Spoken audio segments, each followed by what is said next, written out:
All right, welcome everybody to session 2 of Provide Early Intervention, Health Prevention and Promotion Programs, CHCMHS009.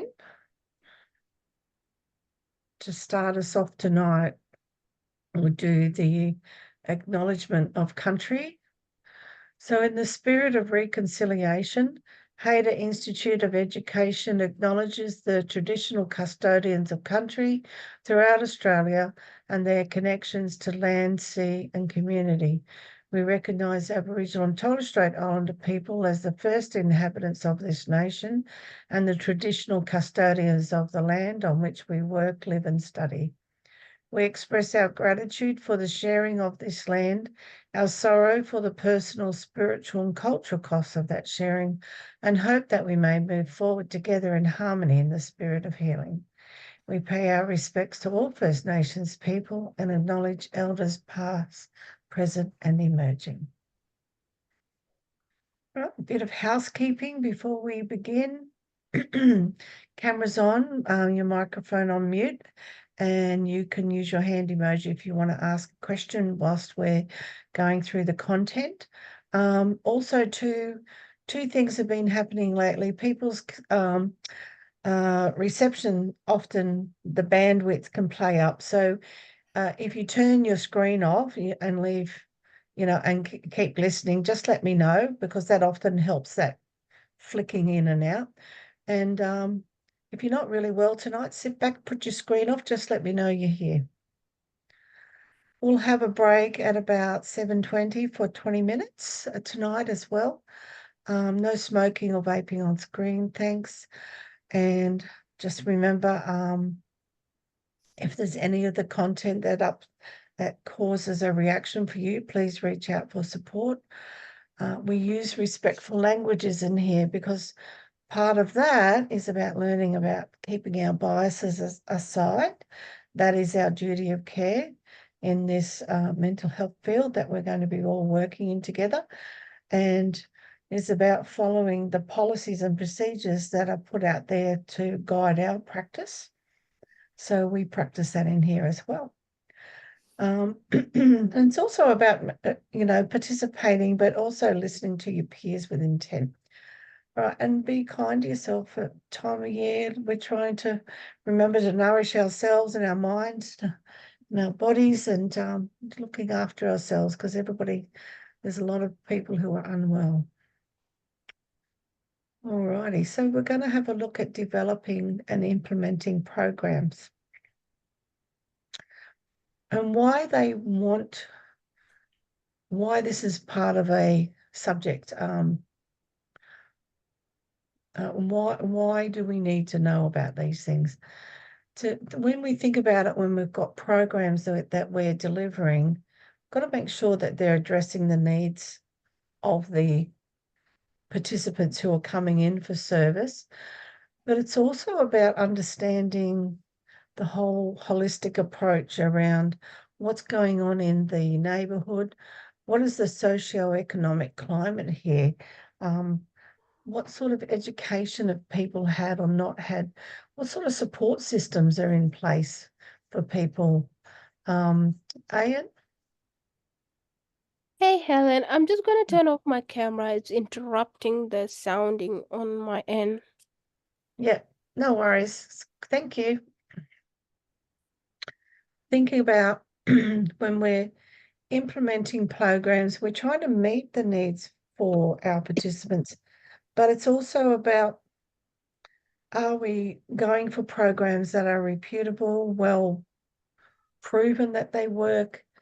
Does it suit the organisational goals as well? And costing, funding, but what the main thing we want to know is, will it have outcomes for our participants? That's what we want to find out. That's how we then can match our participants to the programs. When you know fully about something. So, excuse me, as being part of a network, I was working with social work in the community, we would often, there was myself and two other people who would often go and visit organisations and find out what programs were happening, but sit down with their facilitators. Can I take you for a coffee and talk and just tell me about what's the criteria like? What's the program? Who does it suit? Are there things that you're finding that don't work for people well? You know, we don't want to be referring people when they have to meet a whole bunch of criteria, or it's unreachable what their expectations are. So it's a good way to find out about that and doing networking. So, but to implement programs and to have relevancy around promoting a program, you have to know the worker first. What does the worker do? What does the worker stand for? What's their relevancy to the program? How will they be able to implement the program? Are they the right people? So what we're going to do is do some group work here. And I want you to imagine that you are a worker at Mind Australia. And I've got the website here, and I'm just going to pop that into page here, just for our learners at home.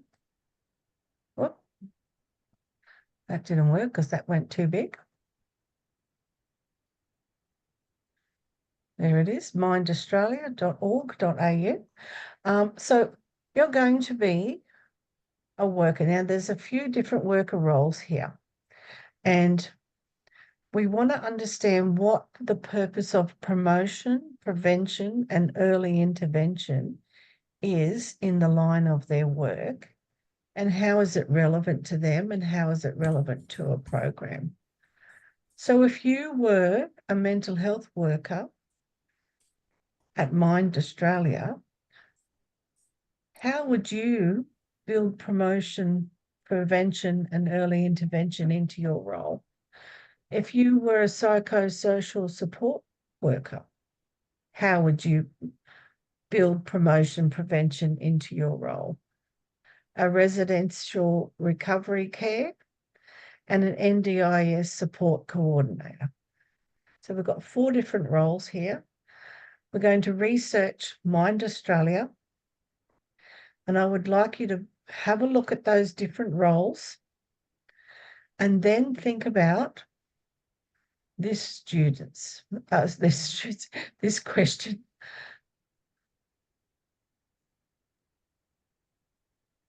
Just putting that in the chat. So for those at home, think about the purpose of promotion, prevention, and early intervention in their line of work and its relevancy. How can you make that relevant to your role? So what would you do about promotion of a group or promotion of some knowledge that you have about a referral? What prevention would you put in place as a peer worker or a psychosocial worker, support worker? So I'm just going to put these groups in the chat now.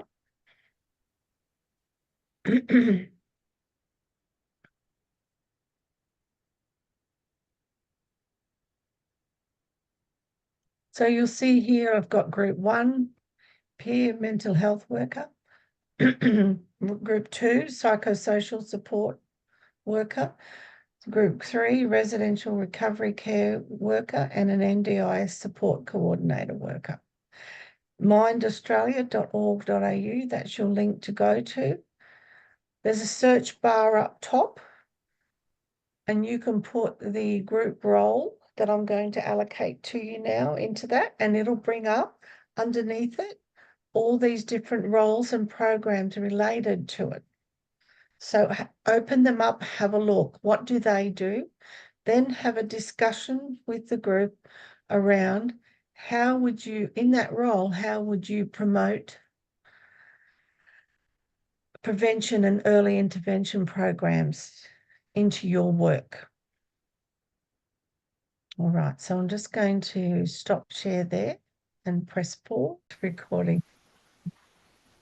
Okay, so how did we go? Room one, Ian, Nancy, and Tash.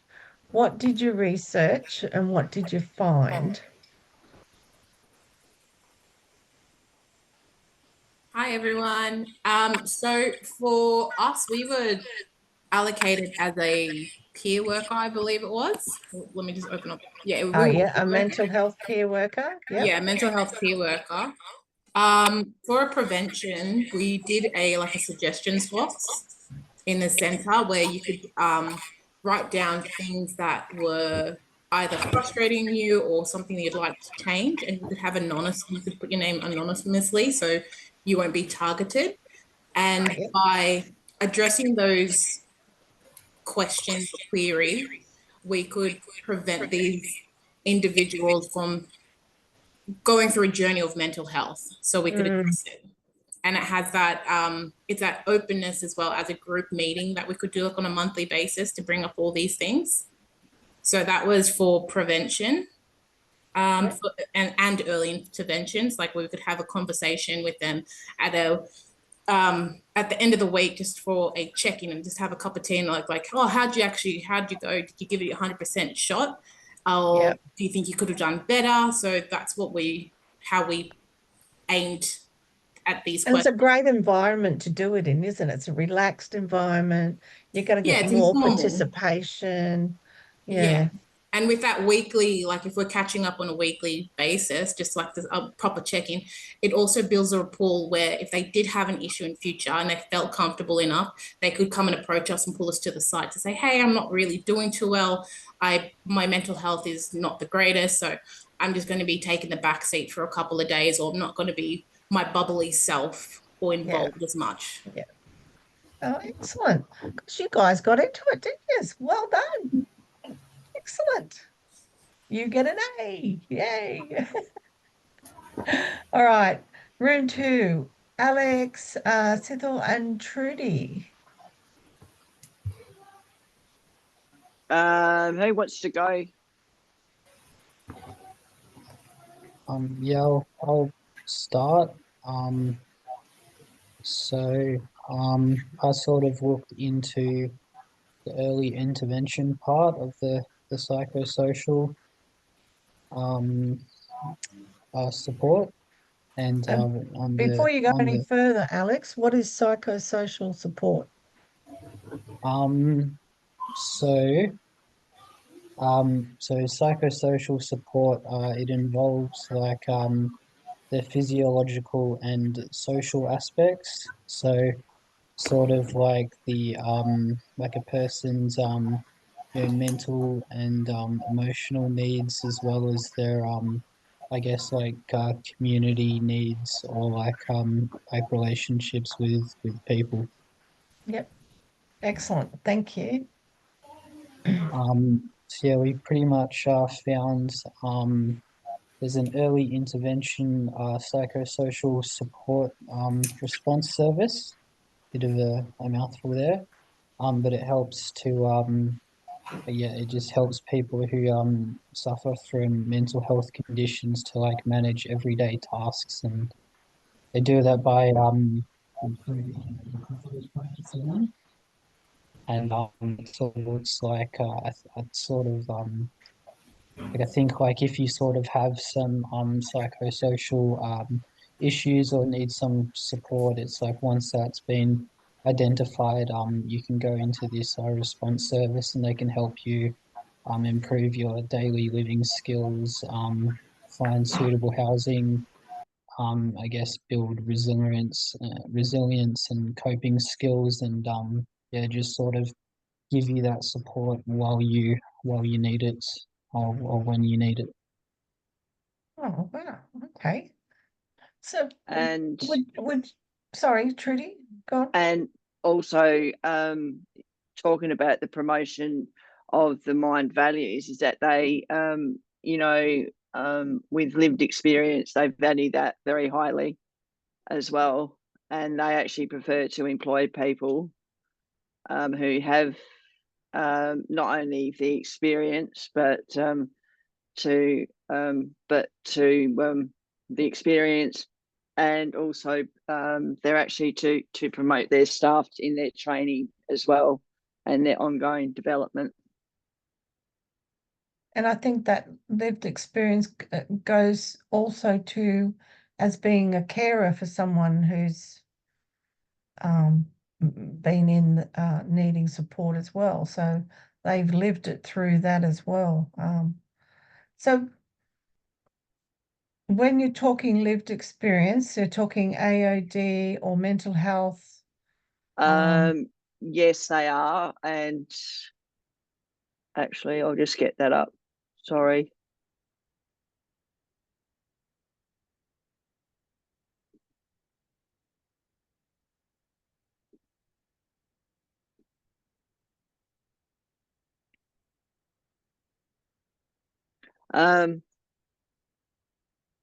They're talking, they've either got a background in social work or occupational therapy, while others have studied courses as psychology, nursing, community services, community development, and many have prior work experience in community, disability, or alcohol and other drug services as well.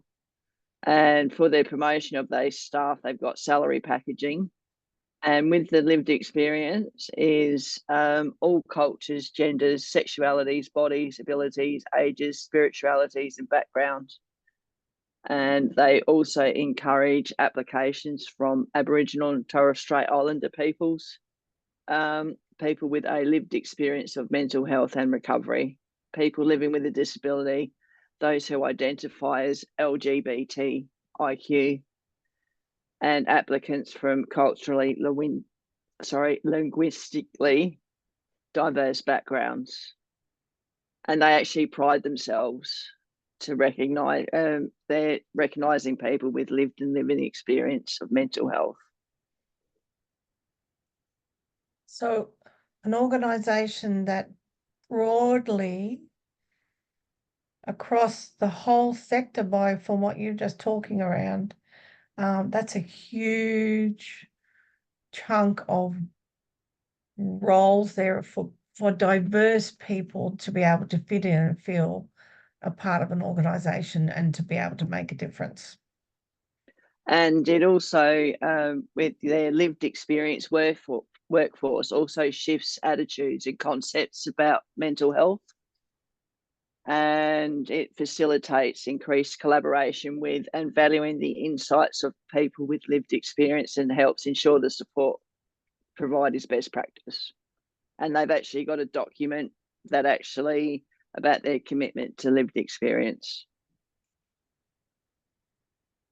This is where the peer worker movement, it started off just on 10 years ago around, it started to be recognised, but it was only in the last 5 years that peer worker has been given that official role and made an accreditation to be able to have it, because a lot of the time they just had volunteers in certain roles, not in all these roles, but the work that they realised that lived experience can bring to the knowledge and to the support for somebody is huge. So you can have somebody from the top telling all this psychological work that needs to be done, but the ones on the ground doing the work are the ones making the difference, are the peer workers.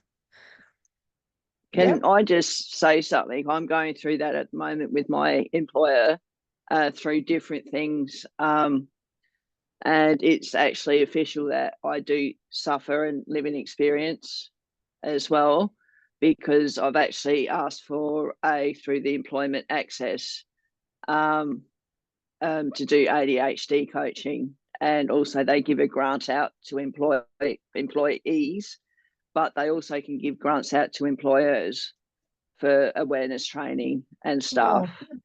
Oh, awesome. So yeah, it's been a pretty huge couple of weeks actually. So yeah, great step out there, True. Yeah, and this is after probably I got advice to tick no to any medical conditions, because at that stage I actually thought it was not that serious really, but there's been a couple of barriers.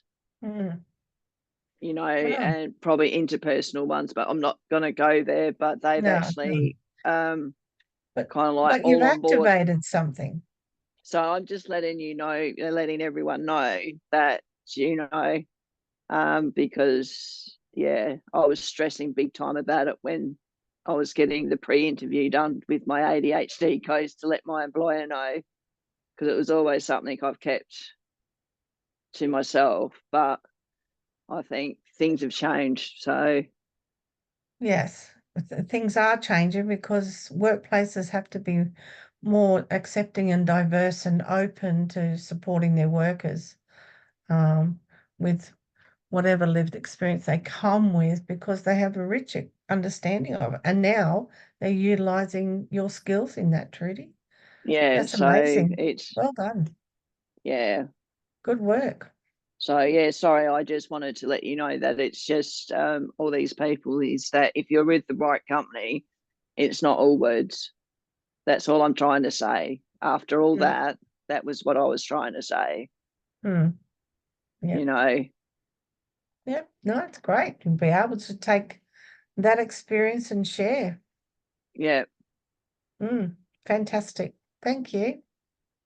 Room 3, Alicia, Mark, and Thea. Okay, so Mark was having a little bit of difficulties with his reception, and Yep. I didn't have my laptop here. So Thea researched everything, and I wrote as much as I could down. We were doing the residential recovery service. We found one through, what was it, the Mind Australia. There's one in Queensland that has 20 units, and they have 24/7 mental health care services where there's like community and clinical mental health practitioners there, where they do group and one-on-one sessions. There's a family engagement worker there as well for that peer support. And there's also, you can only really go there if you've got serious mental health issues, for people that who can't live like alone and they struggle with daily life, and it's to stabilize their mental health. But you have to get a referral through the GP for that through Queensland Health. And yeah, the stay does depend on your mental health. That's pretty much what we got. Fantastic. Yeah. And that was through the Queensland branch. That was through the mindaustralia.org.au. But yeah, that's what Thea found. But there's only one of those in Queensland. I don't know if there's any other ones. There probably are other ones through different corporations throughout Australia, but we couldn't find any on that one. We could only find the Queensland one. Excellent. Thank you. And they also sort of operate on a step up, step down sort of program. A step up from hospital and step down. No, step down from hospital, step up from community. Yeah, and like what was said, just social, just group talks, one-on-ones, and just giving them whatever they require to be comfortable, but not doing everything for them, because once they eventually get out in the community, they've actually got to do things for themselves. And yeah, that's what my thoughts were. It's about teaching them, right, Mark, about how to give support to people, but it's like the fish analogy, right? You give a man a fish and he'll eat for a day. You teach a man to fish and he'll eat for the rest of his life, kind of thing. It's about supporting them but not having them dependent on you, because they've got to, like, people do have to live in the community and, you know, live their daily lives and stuff like that. But yeah, it's pretty much what you were saying, Mark. Yeah. You're not enabling them. It's life lessons, isn't it? But you're enabling them to move forward. You're not you're not overpowering them, because this is sometimes where programs can actually have a power struggle, in that it's a do as I say, not let's do it together. but then let them lead the way and take off with it. Like you said, show them something, lead them, and then let them have a go and work at it and try it out. Yeah, and having you there as a kind of like fallback. Well, I didn't do this right. Like clients like, I didn't do this right, or I'm really struggling. I really need your help still. And they're like, yep, we've got you, support you, and then you can kind of keep going. It's just like, it's ongoing support as well. That's what people need. They need ongoing support. And often it is just that when somebody, you know, if you get up off the ground and you feel a bit shaky and somebody just holds your arm or your elbow for you, that's how much you're holding. You're only holding this amount. It's only a small stabilization, but that small stabilization is huge to the person to be able to make them feel like they can recenter. You're either calming them or giving them strategies, bringing them back to the space, and let's move forward. But I don't think enough workers credit themselves for what that means to a lot of people. And especially for families who have people in care or have workers come to the home and help them do the care for people, to be able to let them have that independence and the management of it, the agency, that they still get to lead that. We just need somebody to hold our elbow as we do this. Great Absolutely. work. And I've had, to continue for a second, I've had lived experience, right? And when I was going through really, really tough times, I felt like I didn't have anybody to help. There was nobody there. And I felt like I wasn't getting the care that I needed. And that is why I'm getting into what I'm getting into now. So I can be there for that person or the people or the clients and participants that I have. I'm just going to turn off because I've got kids in the car. Yes, we've got not an audience. Yeah. I think too, also the workers, they see themselves as facilitators. They can, sometimes when people are very unwell, their field becomes narrow. And the facilitators can say, well, what about if we try this? And what about if you try that? Let's just see what happens in this space, sort of thing. Yeah, just working collaboratively together. Yeah. Yes, but you're also doing early intervention then, because you can see something that might happen. So let's try this before we get further down the line. That's early intervention. That's your, planning, prepping, but also reading the signs. If you see a pattern happening, why does this keep happening? Okay, let's think about, something we need to put in place. So it's being proactive, but it's also helping our participants have agency to make that choice as well. This is where you come in with all your information. Informed is about being able to make a choice, but know that you have a choice. I think that's what's more important here. Thank you. Great work. Evelyn and Prue? Yeah, we managed to find something. Ours was the NDIS support coordination. And for health promotion, the support coordinator usually would help the support coordinator actually doesn't work alone. You work in consultation with a client, and then they help find psychosocial support, as someone already said, helping to manage their daily activities and building and maintaining connections. That's for the health promotion. And they also engage in employment or education. Like some of them would have jobs outside there too. They wake up in the morning and then they have a sense of commitment. They know that they are part of the community, so they have to go out and work for themselves. They also have workouts with the client, positive steps that they will take to ensure that those who have had maybe the first or second episode of any mental health illnesses, they will have a recovery plan for a recovery journey. So that's what we were able to. Wow. Also, Great research, everyone. What did you think about Mind Australia?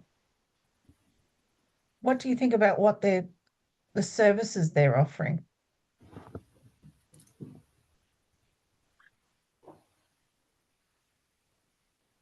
Trudy? I think the service they offer are pretty good, actually. So, and especially when people are for the early intervention programs now, when people do present to GPs, because the GPs are pretty on board with mental health now. Yeah, and I think the culture's changed around it as well.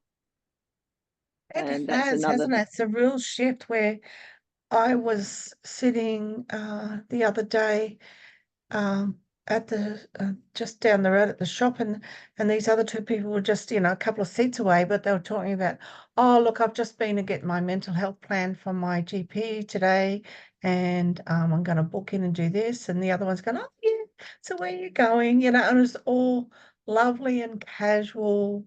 It wasn't, oh my gosh, we've got mental health issues. Now it's part of the same, talking around that. Well, for some people, not all, but it's still, if you're talking about your physical health, your brain is a muscle. That's physical. That's all part of your health system. So the mental health that comes from that muscle should be talked about just as we talk about our physical health. Alicia, can I ask you, from a lived experience stance, how would you see Mind supporting people coming in with needing support and with mental health and some of the programs that they were promoting? I feel like they could be beneficial with what we studied, looked at. I feel like just that that really like supportive, like 24-hour support, because some people really need that. Like some people really, really need that because they're either like in a psych ward or they're in a hospital, or they could go to a place like that. That might be like an outpatient kind of thing, but I feel like it might be helpful. Excellent. Thank you. Yeah. Welcome. Thea? Ellen, just to support Alicia, what was interesting, there's 20 units, but it's self-contained units. So the people are expected in residential care to cook their own food, to clean their own rooms, and they are just being supervised by the support workers. So when people go into residential care facilities, they are really the severe people that really didn't cope in the community, didn't do well at all. Yeah. So I think at this stage, early intervention didn't work for them. No, and and it's not something for everyone. It's very correct. But the early intervention can be applied at all different levels so they don't layer up with something else happening. So if they're in there and they might have had bipolar disorder 1 or 2, there's 2 bipolar disorders there, that they also then might have suffered from great anxiety and depression as well.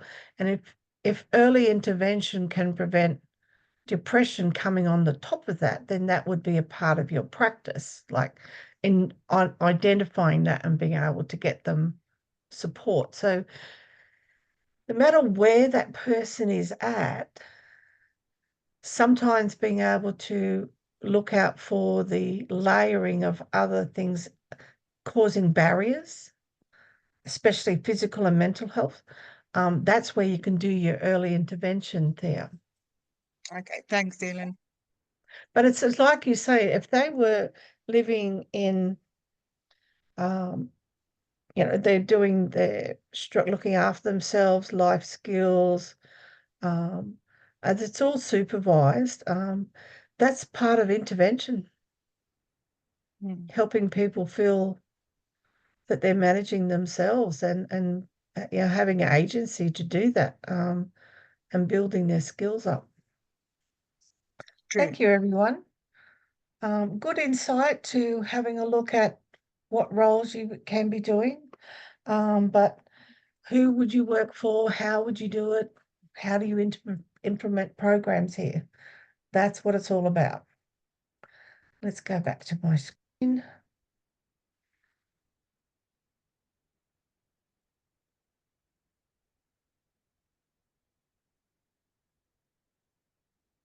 All right.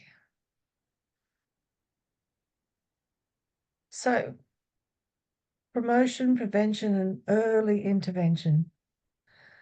These are approaches relevant right across the spectrum of mental health problems and disorders and illnesses, from behavioral disorders to depression and anxiety disorders to the psychotic disorders and anxiety disorders in children, for example, can be prevented through school-based programs designed to promote resilience. And research has shown that positive effects of early intervention in reducing the impact of psychotic illness. So research is showing that this makes a difference, not for everyone, but across a group of people that they studied out of 100 people. If you're getting 65 people out of 100 having some sort of positive effect from an early intervention program in all different shapes or forms, something's happening. A shift is happening. But like we say, it's not for everyone. It's the same as taking promotions to school and doing school activities, depending on how the child is engaged at school, to what they might get out of that. School might be a distraction for some children to even do a program around resilience. So you've got to think of that environment that they're in as well. And it's understood that treatment interventions alone cannot significantly reduce the burden of living with mental illnesses and disorders, and that there's evidence that the implementation of the promotion and the prevention approaches do reduce mental illness on a mental disorder.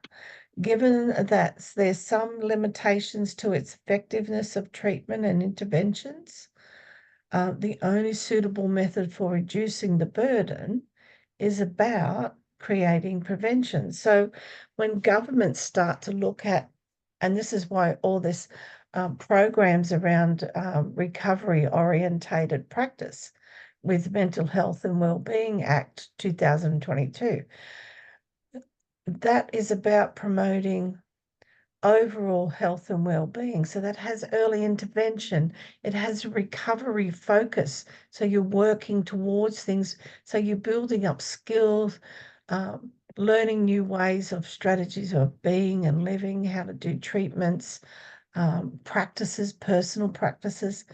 But when you do that overall, besides you might be having medication along with your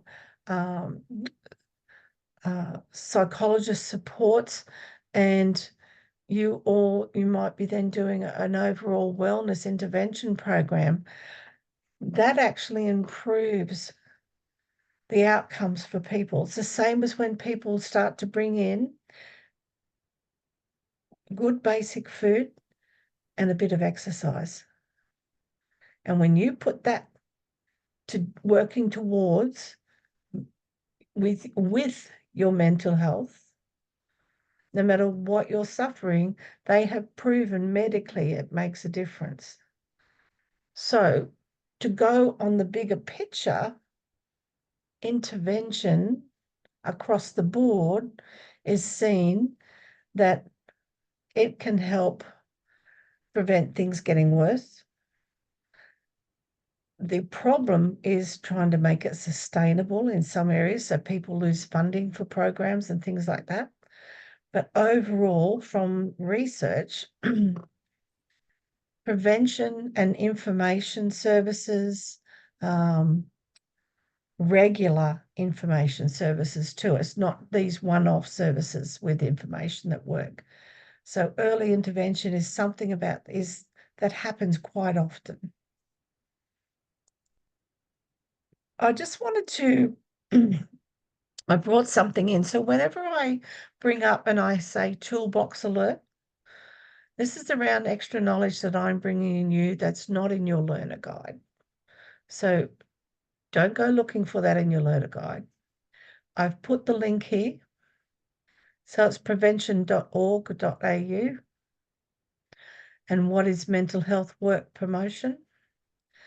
And I wanted to show you some of the things around how do you build that promotion?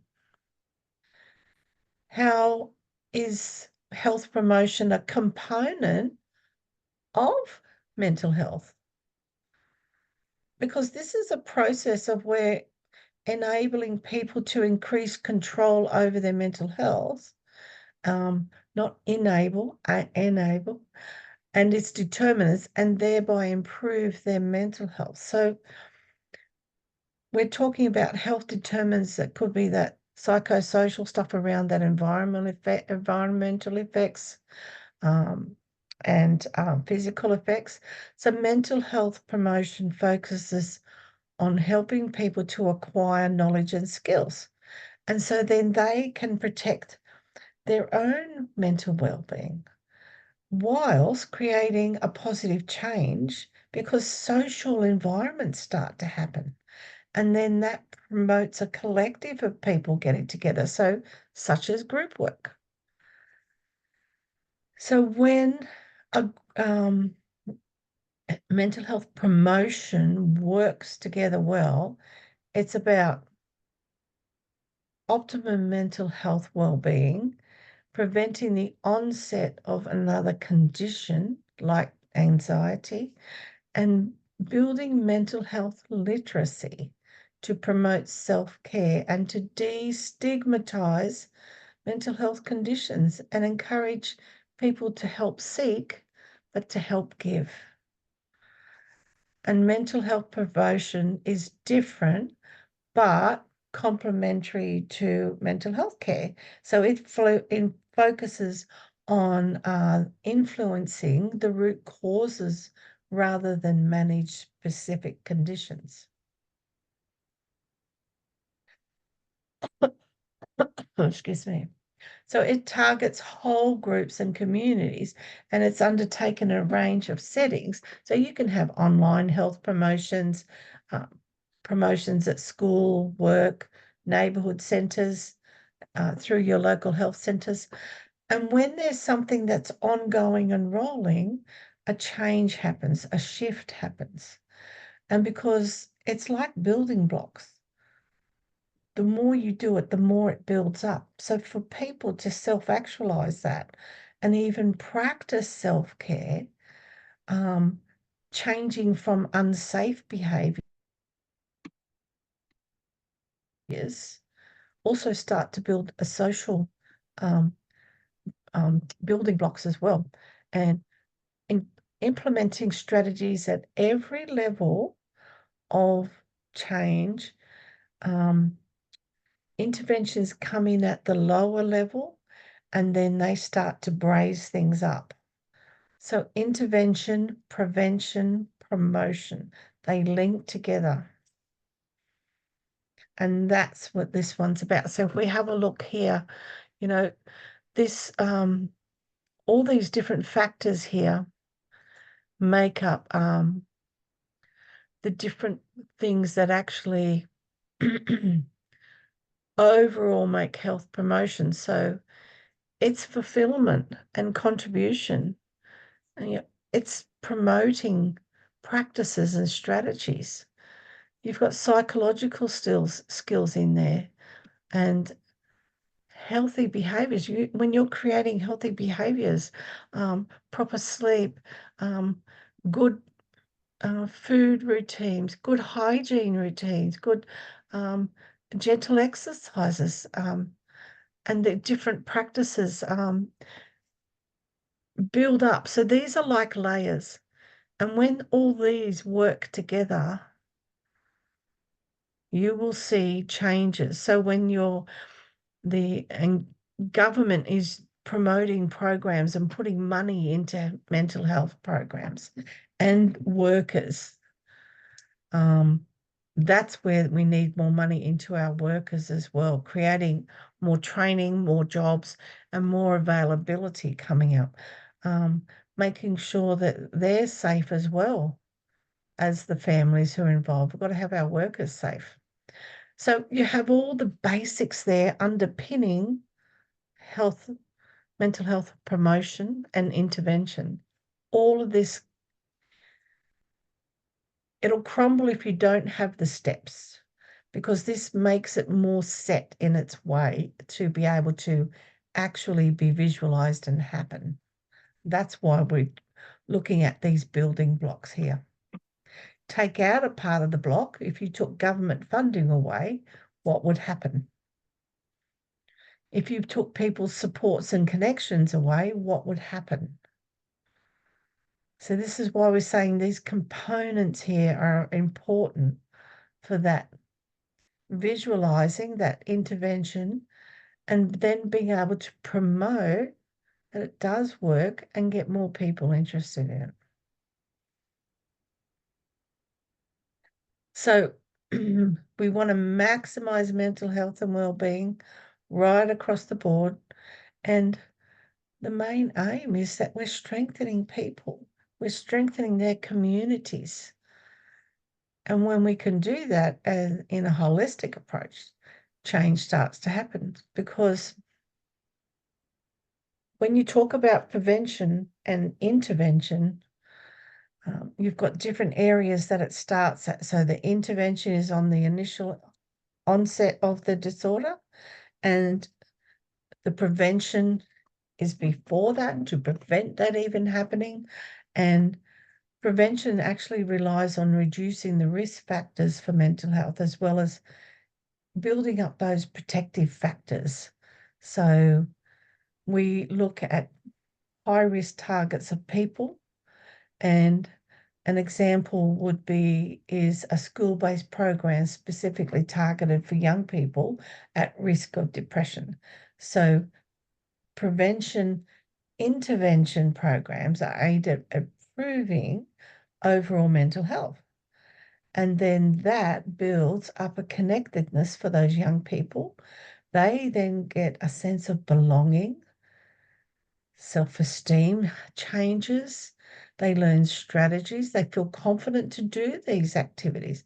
Think about if you went to a support group, and when you first walk in, you feel like everybody's staring at you. I don't fit in here. When we do intervention and prevention programs, everybody starts off at the same basis here. It's like stepping in new to a new course. You don't know what's going to happen, but I'm here, not sure where it's going to go. And when people start to participate and learn more and actively become involved in their mental health and wellness, more intervention happens, more change happens, and more likely that they can prevent the onset of something coming, because they can see the warning signs of, oh, my anxiety is coming again. I can feel that my stomach is knotting up, my chest feels tight. I know what I've got to do. I've got to reach out for support. This is what you want your participants be able to activate. It's when people we call about dysregulating the emotions. When people dysregulate their emotions, how do they get back on track? How do we know what to do if we haven't been to a group or a prevention program? And when you enact those things before you see the warning signs, you've got people then doing early intervention to stop it going any further. Best thing that you want, great education. So looking at early intervention and how do we define when we're at the early stage or the symptoms of a mental health problem coming, or a disorder, or somebody's experiencing the first episode of mental disorder?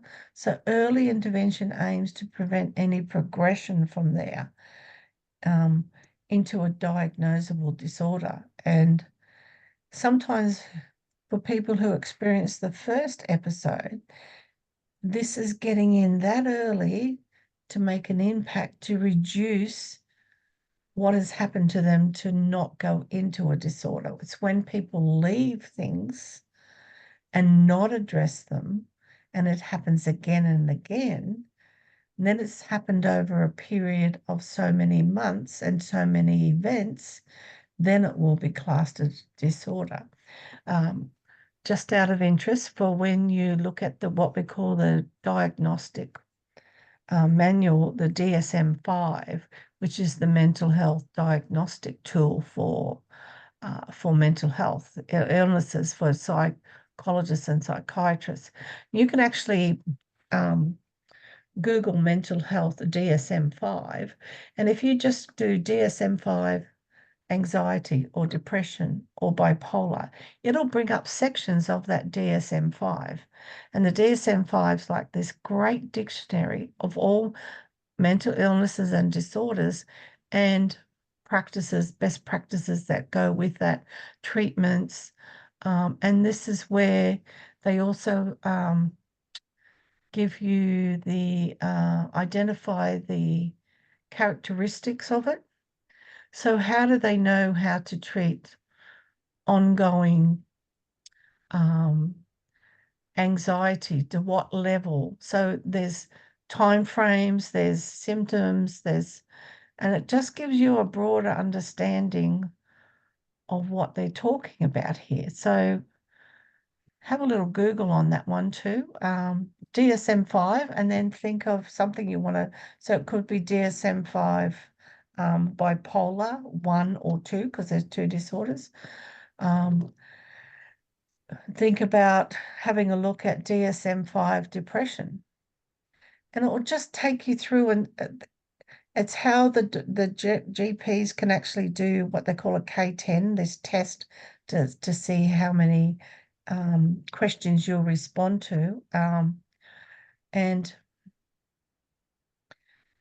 it tells you how many times over a period of weeks or months if this something has occurred. And it just gives you an idea of how, if something happened after the first event, getting in there would be early intervention. Getting immediate support would be early intervention. Then you could go into prevention because you've done something quite early on. Look at, well, think of your physical health. People will go and have scans and things for cancers or growths. But think about people, we have screening for breast cancer. We have screening for other cancers in the body. We have screening cancers for, I just can't think of some of the different cancers now. They're all on the tip of my tongue. But as soon as you feel something, as soon as you know, you go and check it out. But when you leave it, it becomes harder to deal with. So then it starts walking into the words cure. You're not preventing. If you started off with, let's just say, sunspots, if you had early intervention is using sunscreen and shady clothes and hats and things like that. Early intervention can prevent, not everything though, but it is wise. So early intervention around comorbidities, around diabetes, asthma, things like that. So people who are on preventative medications keep themselves at an optimum level of operating by doing that. So they're creating prevention and early intervention.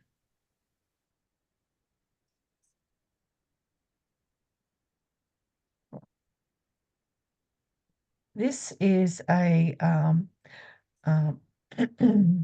would like you to take the next 5 minutes individually, and I would like you to research a mental health, early intervention, and health prevention program.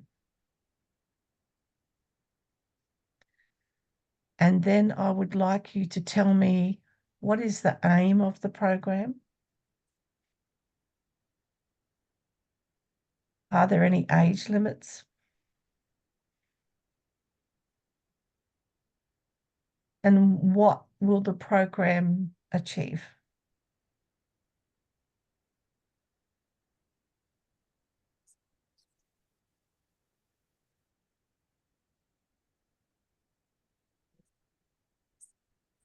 Now it took me a while. I forgot to press record. All Oh, that good information. Yes, but yes, you've got it now, Thea. That is right. So first of all, we've got a couple of programs here in the chat. We've got one from Alexander, and it's from the government, and it's one of the documents from the mental health prevention and early intervention pillar, and it's come from the budget 2022 to 2023. So that goes back to part of those pillars that I was showing you about, those layers. We need something like that to come out as a basis for then funding to go into to then reverberate through the community. Let's have a look at that next one. So we've got where have we got? PACER, Police, Ambulance and Clinical Early Response. It's a mental health program run in partnership with ACT Policing. The Sonder. So what's Sonder, Trudy? Oh, I didn't realise we had to do it in the chat. I'm sorry. No, that's all right. No, I just saw Sonder. No, you don't have to do it in the chat. Well, we will share it. Yeah. It's a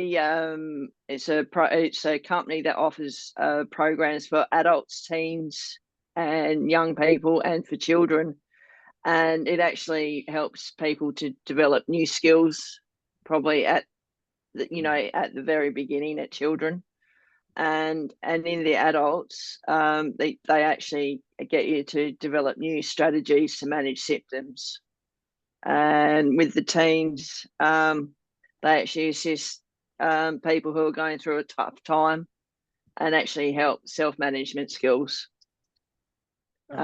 basically to stop it snowballing into something really bad, or not good, not bad, but. So we're starting to see where our practices, if we have some of this knowledge and skills and identification, we can put strategies in place. It's like when we de-escalate someone, we can see them starting to get themselves worked up. What's your first instinct to do? Yeah. You might start with somebody, let's go outside, let's breathe, let's walk around, bring them down.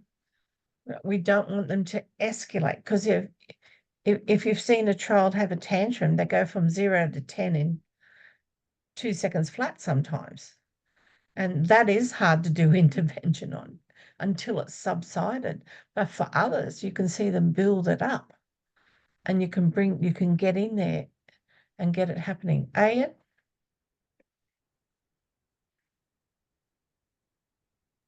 Sorry, Helen. I think my one it broke down into two, but like it's just the whole thing. That's what I was. Yes, I just realized that. Yeah. So I'll go back to that for you.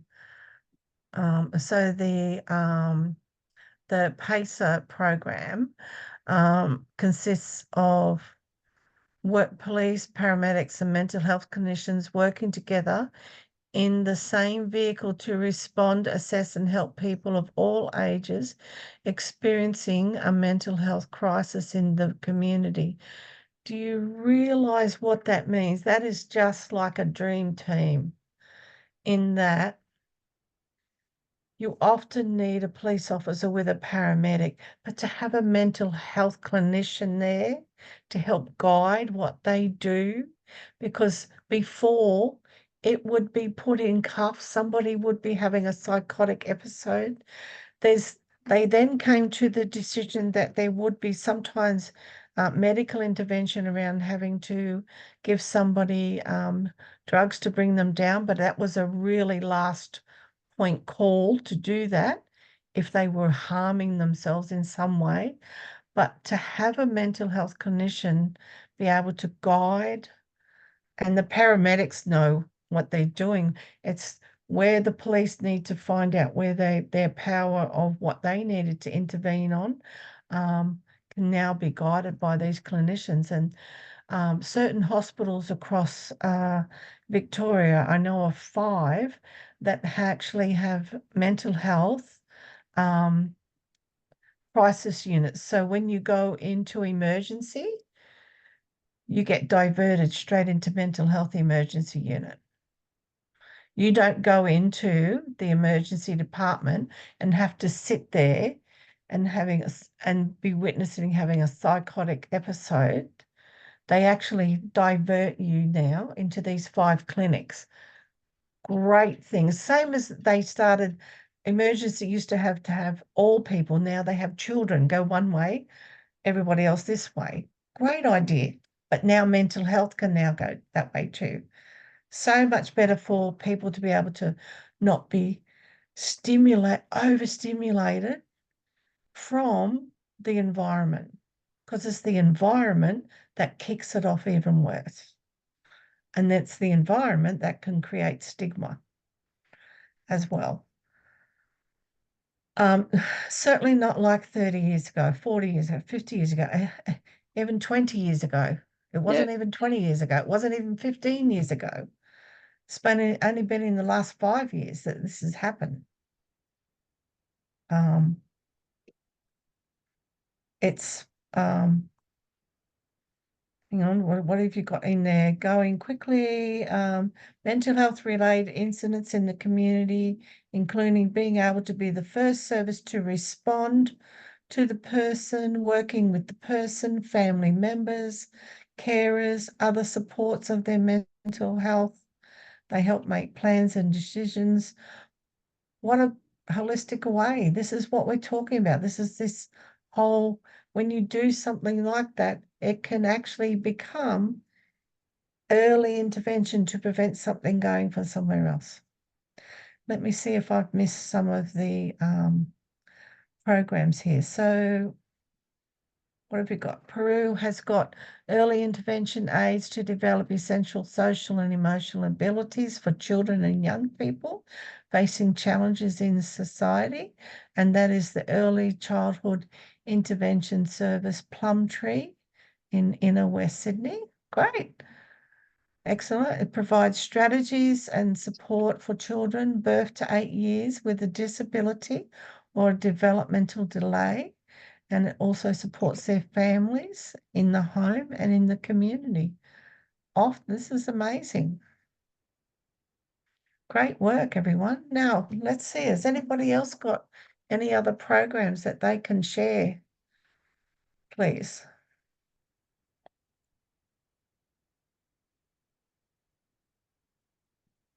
No, we're all good? All righty. On that note, time for a break. It's 7:27. We'll come back at 7:47. All right. Sorry, Take care. guys. I had another one, but Oh, I'm you just do? gonna put it in Yes. the. I'm just gonna put it down in the chat. You can read it in Yep. your time. It's Okay. it's only in Canberra. I don't know about elsewhere, but it's in Canberra at the moment. It's called Stepping Up, Stepping Up for Mental Health. Step up, step down. I don't like. Yeah. Yeah. So it's only in Canberra here, but you can read about it, I'm sure. Yeah. Oh, excellent. Thank you. Mhm. All righty. So I'm just going to press pause there.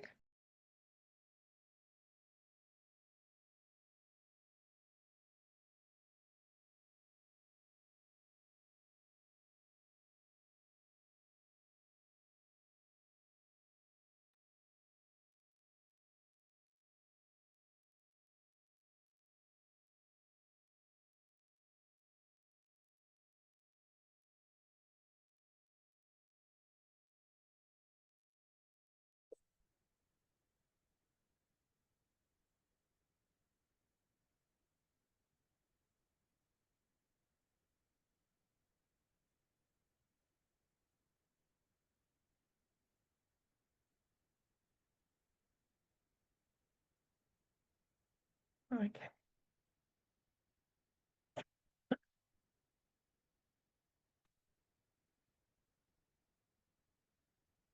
Let's begin. Welcome back. I hope you had a good break.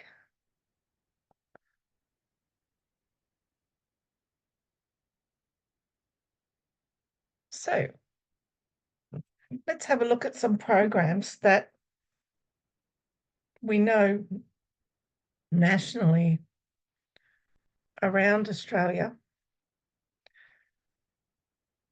So the Are You OK Day. This is about early intervention. This is about prevention and promotion all in one. It's a conversation. And it's about raising mental health awareness to encourage people to check on that person beside them. Another similar program was called Lunch in the Square, and they used that to promote Mental Health Week. And people would come and sit and have food, to share food together, but it was about sharing knowledge as well. Laughter is the best of meds. Certainly, this is where they had comedy nights in honor of mental health, and the proceeds went to mental health promotion. Mindshare exhibit. This is a showcase of art done by people living with mental illness. Walk Around the Bay, Beyond Blue does that. And that's an annual event in Port Phillip Bay. It's 21 kilometres and you walk right around that bay area. And the funding from that goes towards Beyond Blue to raise awareness of anxiety and depression. Mental health and well-being of young people seminar series. That's the Generation Next program that they brought out. And this is about helping young people look after their mental health. What tools do they need to do that?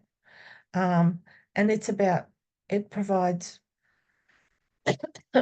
prevention and early intervention strategies and support. And it's very big on self-care as well. So some of the programs, one of the programs that I was involved in with at a local high school was around depression in young teens. And it was, we had a graffiti artist come in and they taught the young people what colours, how they represent moods and behaviours and how you can put your thoughts onto paper or to spray cans as they were using, and put it and turn it into art so you could express what you were feeling, because sometimes that expression does not come out in words. And identifying with colour sometimes for people helps them to identify what's happening for them. And they did spray can painting on canvases. There was a mural that they did in the shopping centre, and she did the drawing of it, but the young people chose what they were going to do. And then they had to then learn about different mediums of arts, and they did chalks and oils and things like that. And one young girl who has major depressive disorder drew an amazing chalk canvas of a cage, and all around the cage was dark smudge of a very dark grey chalk. And I mean, she's doing this drawing and smudging with her fingers all this time. She drew a bird cage, a gilded bird cage. And here's her sitting scrunched up with her knees up to her chin. And that's a depiction of her held caged in. And then the next canvas she did one with the door opening and a light coming in to the door. And she just had one word above it, awareness. And it was this she'd never done art before, but this amazing artwork. So doing different things to express mental health is a very good thing too. Art therapy, sand play, clay, even modeling in country. You go on country and you're picking up different pieces of things, and they work with reeds. You can just collect sticks and things and put them together, and it's about that touch. But artwork can also be a representative of that person too. So if you ever get to see an exhibit there that's put on by somebody like Beyond Blue or Mindshare, do go in and have some amazing artists out there.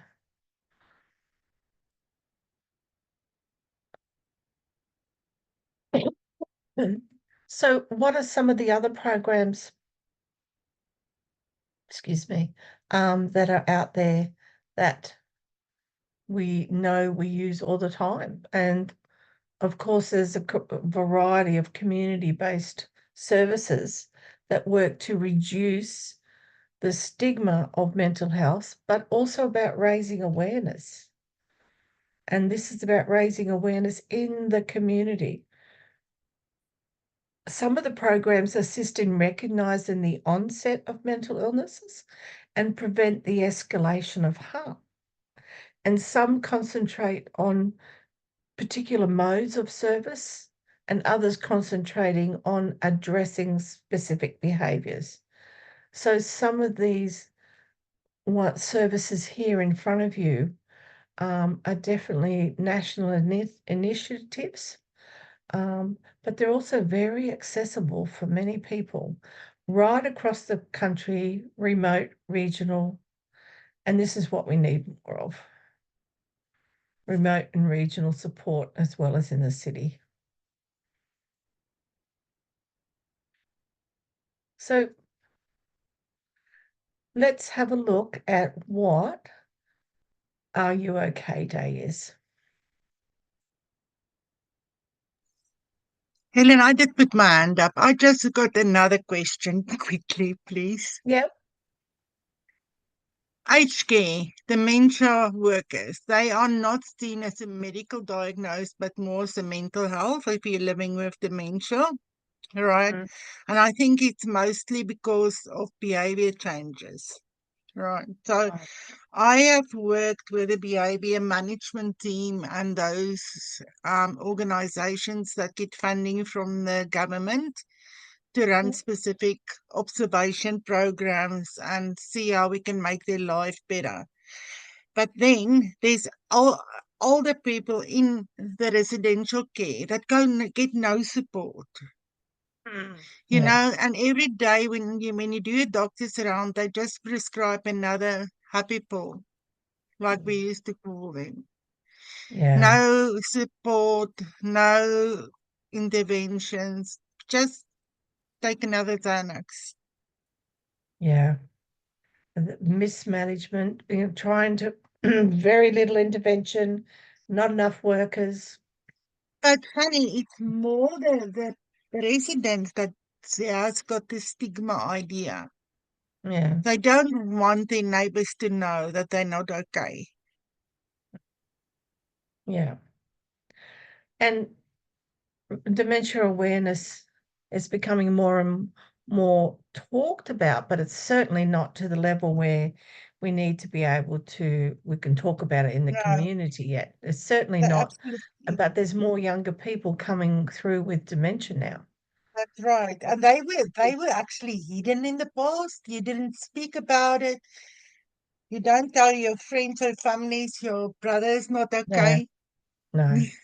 Yeah, that stigma from, and I think that I wonder if that's intergenerational I think so. behaviors of carrying over. Well, like even if you want to go that far, let's look at history. Royal Yeah, families used to hide. the royal Everybody family had. has got the Yeah. most abilities. Yes, and they used to hide them all. People used to be put Yes, into asylums because of the shame that it would brought on the family. They would disown that person because look at of Prince. societal. Yes, Yeah. look at Prince Philip's mother. Yep. She Yep. was The treated Kennedy's by the sister. great Dr. Fraud. Yep. Sorry? Um, Definitely. So a lot of people still will actually even talk about that if they say, "Oh, where are they?" And they'll just say, "Oh, they've gone away for a little bit."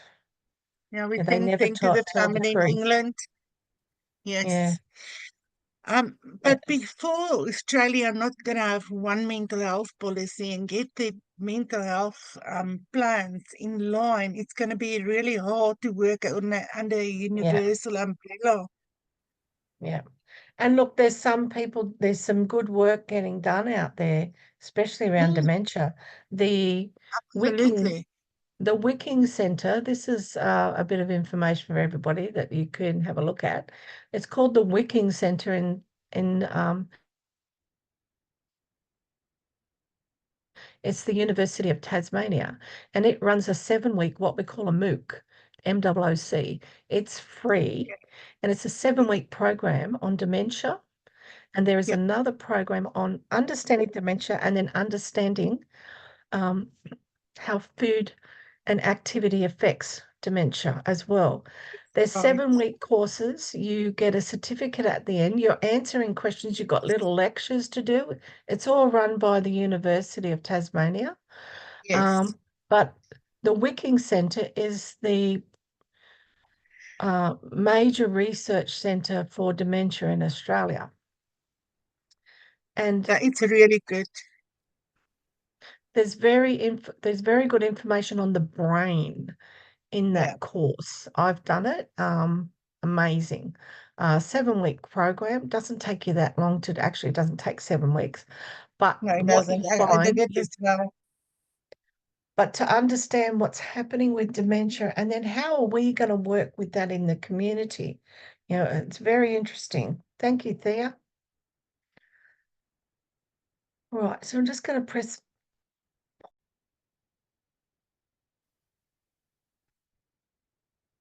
Let me just try something here.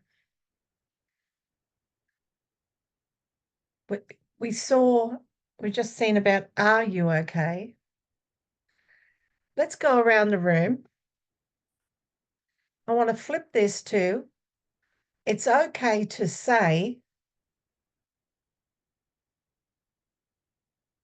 and think about what you could say that. It's okay to say when you're not okay. It's okay to say. I'm just joking. All right, so let's start with you, Alicia. It's okay to say. I'm not comfortable talking to you right now, or it's because I noticed growing up, you were forced into hugging your uncle or your auntie or something like that. You were Yes. forced to speak up. You were forced to do this. You were forced to do that, and it literally your whole body was crying out and being like, I don't want to do this right now. I'm so uncomfortable. But then Yep. you're just like, oh, just give him a kiss. It'll be all Just do right. it. Yeah, Just just do do it. it. Hurry up. Oh, Yeah. if you don't do it, how rude are you for not doing that? So I'm saying I'm not comfortable to do that right now. And it's so empowering like when you've grown up with being told that you have to do everything that an older person or your parent or your grandpa is asking you to do. And then when you are grown up, it's so empowering to say, no, thank you. Wow, thank you. There's something to be said about the 30-centimeter rule, isn't there? Nancy, it's okay to say, It's okay to say, I'm just having a shit day. it's out there. Yeah, like chuck a bit of a curse in there, but sometimes you're just having a shit day. And that's twice she said it on TV, on camera. Oh, sorry.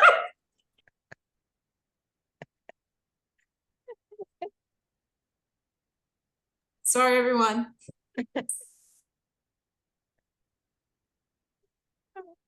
But that's perfect. That's exactly what the response would be, though, wouldn't it? It would be a natural response to say that when somebody's not having a great day, isn't it? I love it.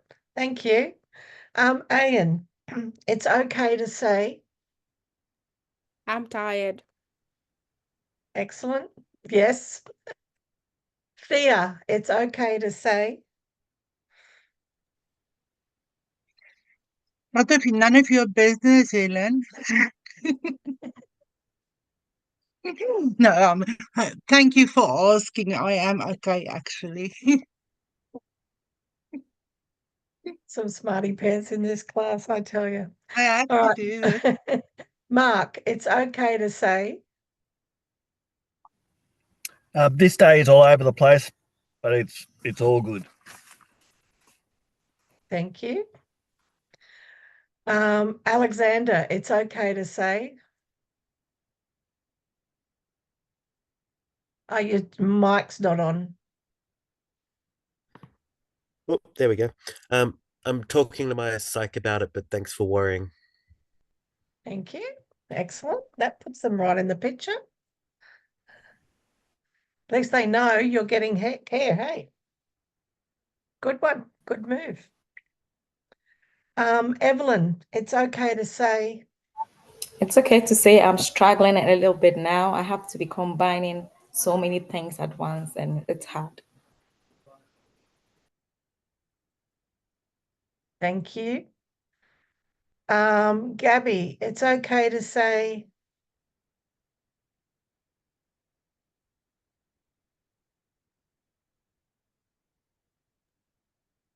come back to Gabby. Trudy, it's okay to say, Is that I'm confused and I just don't know what I'm doing. yeah, yes, we hear you. That happens a lot. Hi, Gabby. It's okay to say, is she there? No.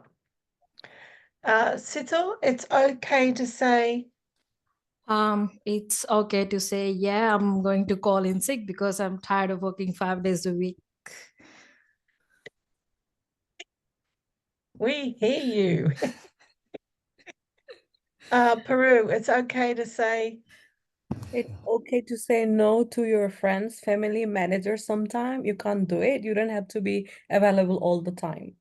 yes, very true, very true. Alex, it's okay to say, Thanks. I need some time on my own today. nice, yes. Excellent. And Gabby, are you there? No, she's probably frozen again. Thank you. Sorry, can anyone hear me? We can, Gabby. Yeah. Oh, sorry. Okay, I've got gremlins. um, if it's okay, like Sandra Bullock, where she just says, "I'm having a bad day. Back the f beep off." You know what I mean? So, but what they were doing was they were trying to get her to sort of tell how she was feeling, you know? Yeah. Pushing somebody into doing something they don't want to do. She Hey? didn't hear anything. I don't know. Oh, we did hear it. Thank you, Wayne. Yeah, but it let her feelings out. Yeah, but certainly, Well, I'm glad. It's just that you were sitting there, Helen. You were sitting there and you were looking quite dumb, and I thought to myself, yes, that's how people look oh, when thank they you, don't Wayne. hear anything. All righty, let's get back to it. But I think it's also saying, like for me and Wayne, we both know that, you know, we're not okay. Yeah, yeah. Wayne and I both know. Yeah, your reception's really bad, Gabby. We'll try it again later, okay? Okay.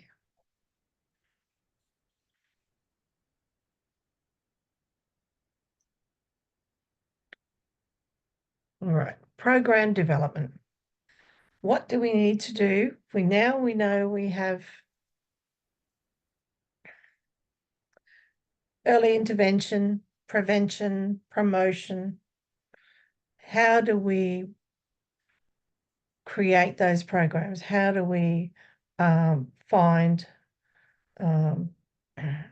ways to bring activated support in? And there's clear things you need to be guided by, and that it's about having an action plan, about understanding what you're doing, what perspective are you coming from, and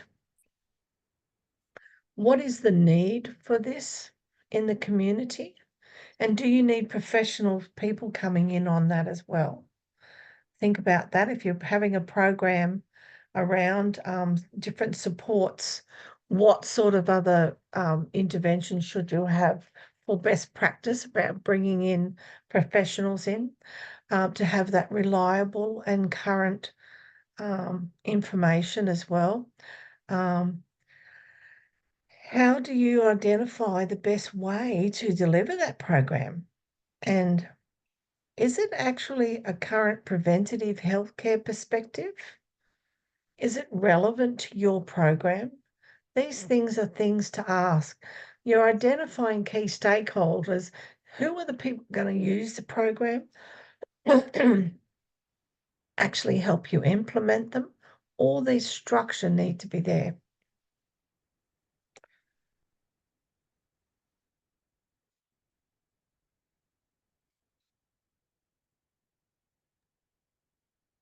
So think about the specialist skills we need, what your activities are going to be.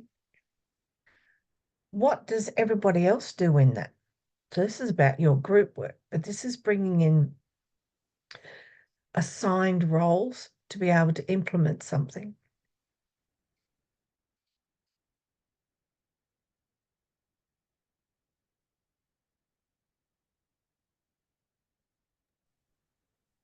Sorry about that. And I think one of the biggest things from having programs is about how we evaluate them at the end.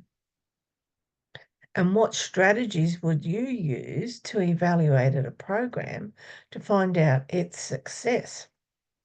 Because often when programs are not evaluated or they just get oh yeah, it was good, you haven't nutted out the things that it achieved well and the things that could be changed, the things that really didn't work well for participants as well. It's really important to know. Would you do that again? Are those skills transferable that you've taught them in the group to life? That is another big one, because a lot of programs will teach strategies and skills within a group environment. But then how do you take that out of that group environment and put it into your own life? So when you have to implement and evaluate,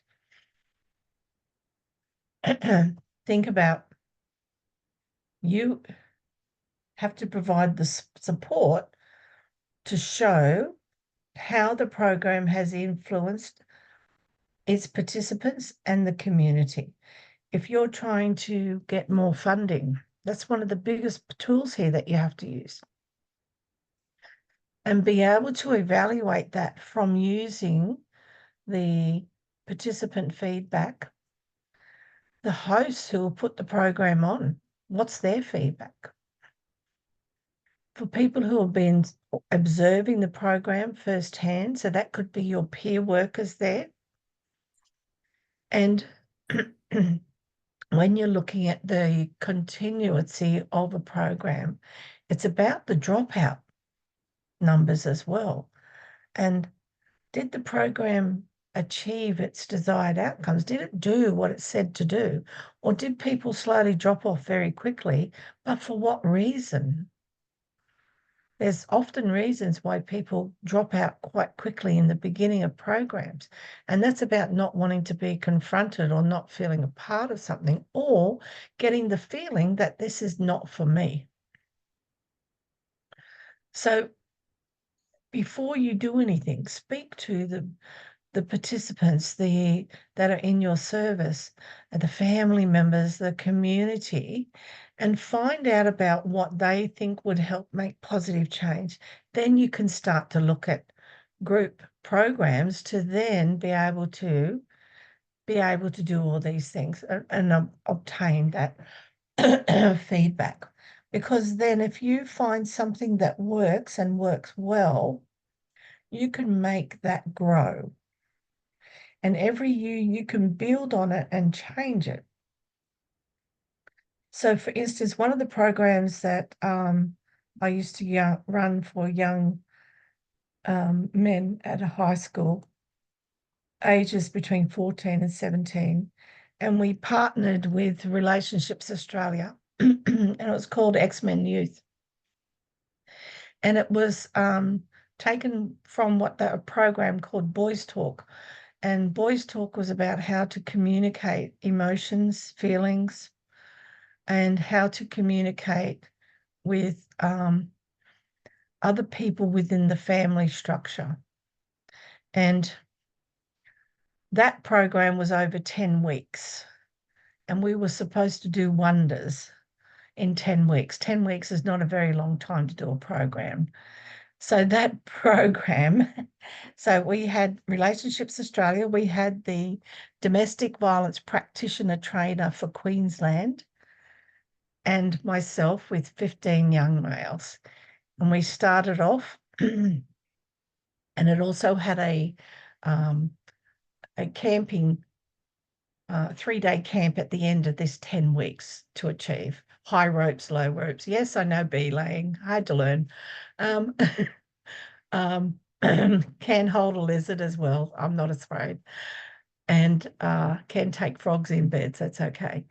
When you're there with 15 young boys, you never know what's going to happen. But this program, when it got to the end of the 10 weeks, they said, we're only just getting started. We're only just starting to, we're not talking with this anymore.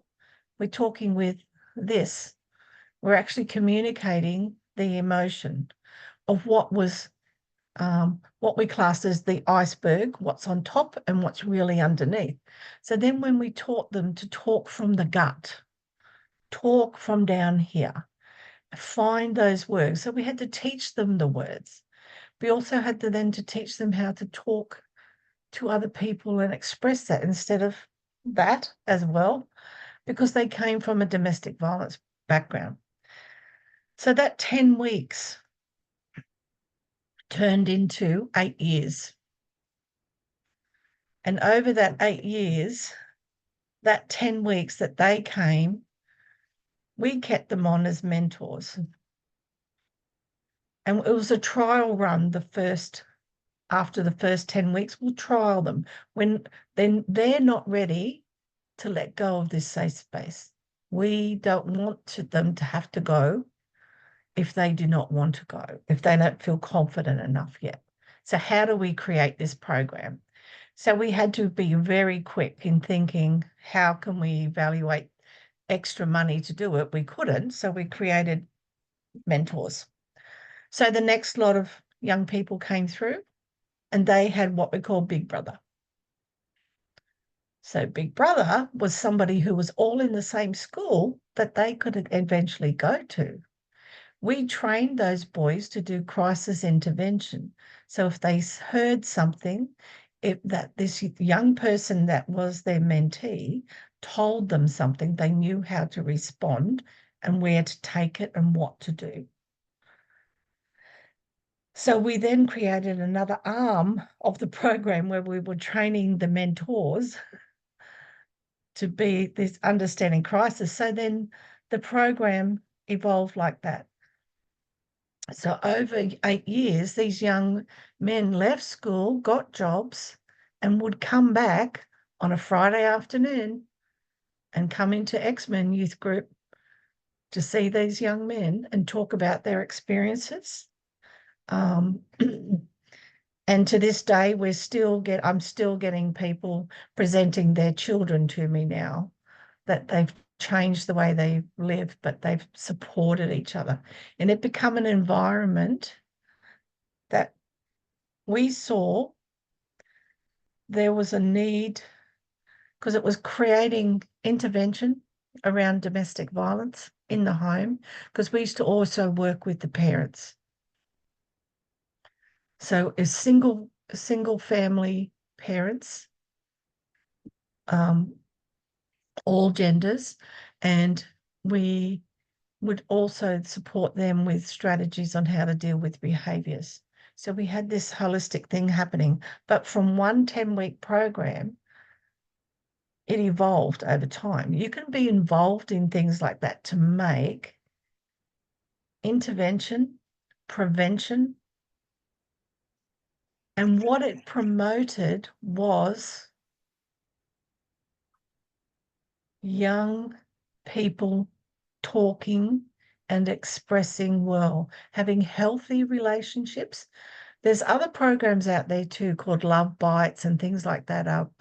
They're called promotional programs around healthy relationships and sexual choices and things like that. But this program talked about those feelings that people got frustrated from 0 to 10 really quick. What are the strategies to slow that down? What is the language and the dialogue used? How do you express from the gut? And how do you not talk with this? Because you think about it, a lot of people get cranky and they immediately fist up because they're anger. Where does that go? And finding the dialogue is hard. You can get into programs that will make a difference and they will stay with you. And some of those skills are so transferable across to other things that you do. But if you can ever get into being involved in creating a program, do it, because it's intervention, it's prevention, and then it promotes what we found, healthy relationships. We need more of this in our society around, because of the domestic violence that's happening in all places. But thinking about being a part of that, being someone who can evaluate a program and bring out positives and negatives and make decisions to change things. You have to be objective here. No matter how much you like a program, you still have to be objective, because did we reach our goals? Did we have successes? How many fails did we have? We did have boys leaving the program, but how many stayed and how many did the extra training? That outshone the dropout rate. And often you'll find people will drop out of groups because of their life situation. Especially you're in community groups where people can volunteer to come and to be a part of something and to learn new skills. How are you influencing them to come on board with a program? How is it going to be good for them? This is your promotion. This is how you do that to get people in to work with you. But when you're evaluating something, it's sometimes quite hard to be objective about what you've done because you could be so excited of the positive outcomes that have come out of it, but you still have to look at the big picture and what influenced things and changed things.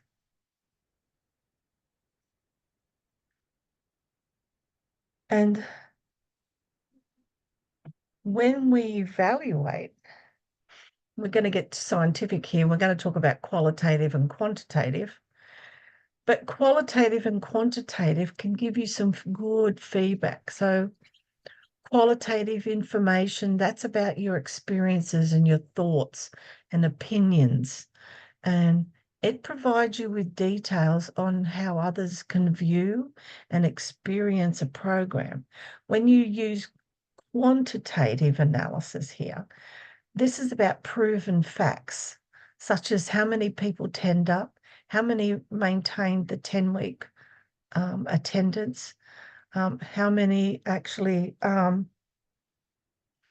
provided information that showed that they actually made change. So you can go do that by numbers, but then that's also qualitative as well.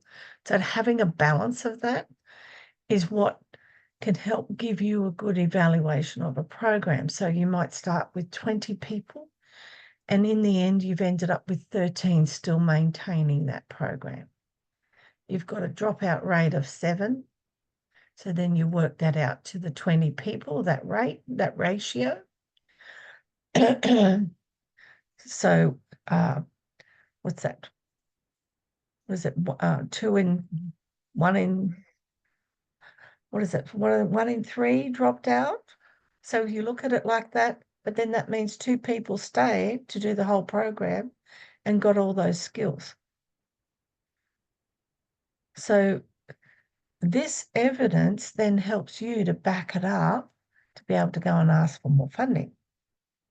And when you talk about these words of qualitative and quantitative, sounds rather official, but you're really talking about qualitative, emotive, shared opinions, experiences, and experiences are rich in knowledge.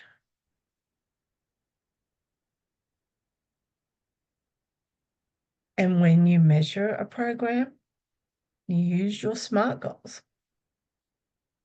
Is it specific? Can you measure against what the objective was? Did you attain what you were set out to do? And what relevancy did you have and provide to the objective of the goal? And did you do it in a timely manner? All these things matter when you're looking for money, like funding to keep proving or to evolve that program. So when you're doing recommendations here, your recommendations are based on the evaluations because you've done all that front work of promotion, early intervention, and prevention. Now put it into words that can help keep that program going. So for you as a program developer, making sure that your program is meeting a specific need and going out into the community and finding what they need. What are the participants coming in and asking for in your service? Is there a gap in the service in the organisation you're working for that could create a group that could work together so you could work with 3, 4, or 5 people at once, not just one? because the benefits of group work are very good. Thea? Yes, I'm here. Oh, sorry, I thought you wanted to speak. Sorry. No, not at all. You're right. So when you're looking at the program, what was the impact? How was it received by the participants as well? Positive, negative? A lot of people don't like going into programs because they feel that they're going to be judged and measured. You have to be aware of that too. Or what is the benefit for me of doing this? How are you going to help me? What is this going to do for me? You want that overall well-being for you. That's the aim.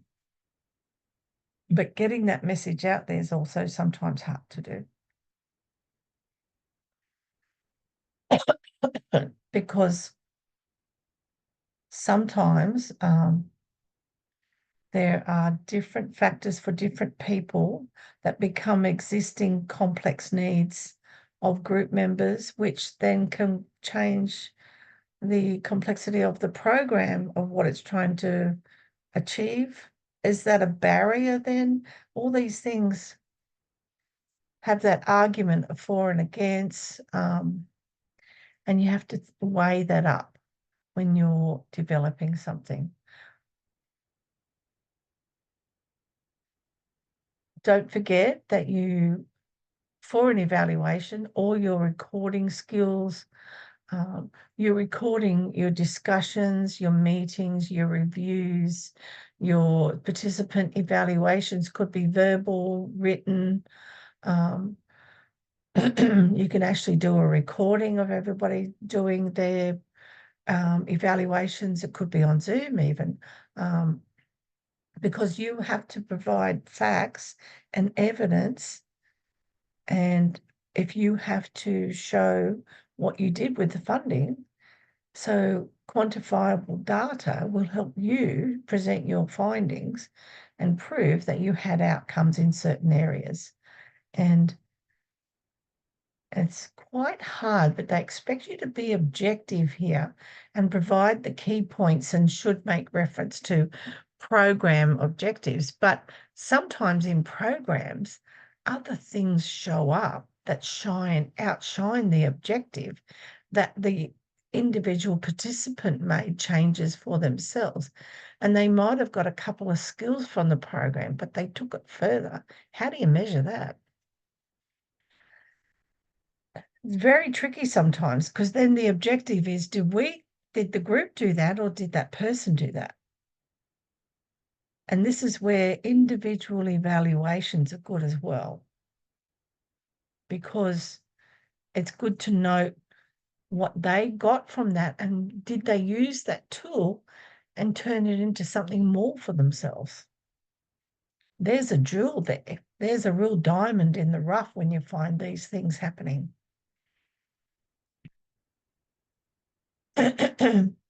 Excuse me. So a lot of documenting, a lot of evaluating, accounting. Don't forget there's all privacy needs of participants as well. And often when organisations are putting on promotional programs for interventions, it actually has to make changes to the organisation's practices as well. You might have to change venues, you might have to change the structure of the timetable of the day for the organisation, because different needs will come up. All these things matter when you're doing programs. But the best thing when you're having outcomes and evaluations, when you have changes that you're going to make to a program, and believe me, they come thick and fast when you've got different types of participants who add a richness to it or cause complexities and barriers. So then you might need to change something as you go along. For what reasons, why you need to back all this up. Because you have to show improvement. How did you take those barriers and change them?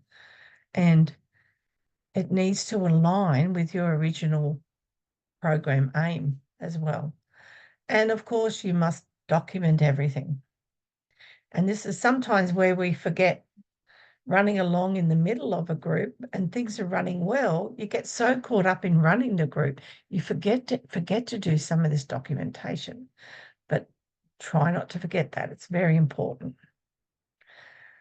And the last thing is really getting approval for your funding, having to do presentations. Oh, can't stand them, but they are important.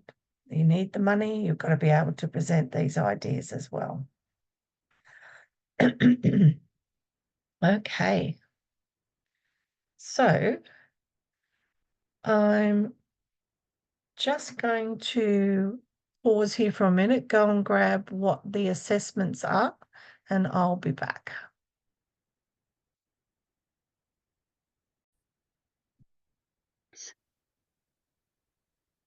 All right, so task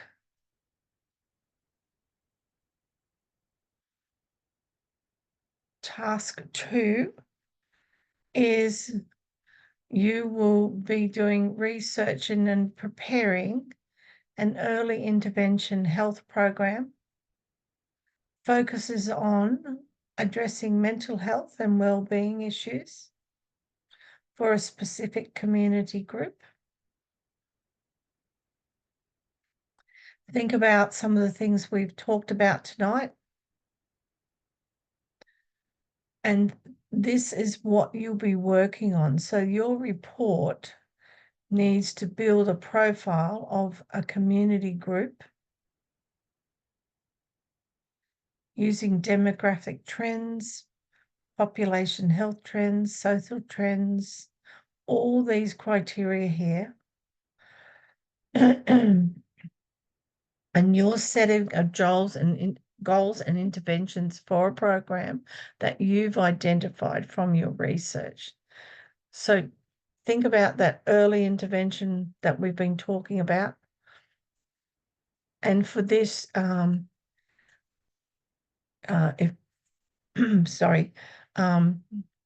wouldn't mind if you want to work alongside somebody with this program, with this task as well. You can do it on your own. But I think it'd be great to be able to work with somebody on this, in that you're talking about a program and you could be bouncing off those ideas. So you're going to be researching, preparing, looking at ways to do something, and you need to meet the criteria here. So this is where it'd be great to have discussions with a peer, and you're creating key stakeholders, how you're going to identify them, rely on research, how you're going to set objectives and goals. So you really need to find a program and open it up.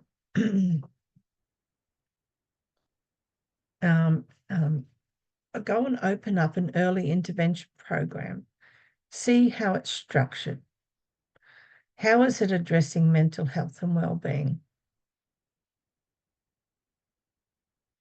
And what will your interest group be? Will it be young people, older people, families, new arrivals to Australia? Will it be regional, remote? Now you've got 1,000 to 1,500 words here.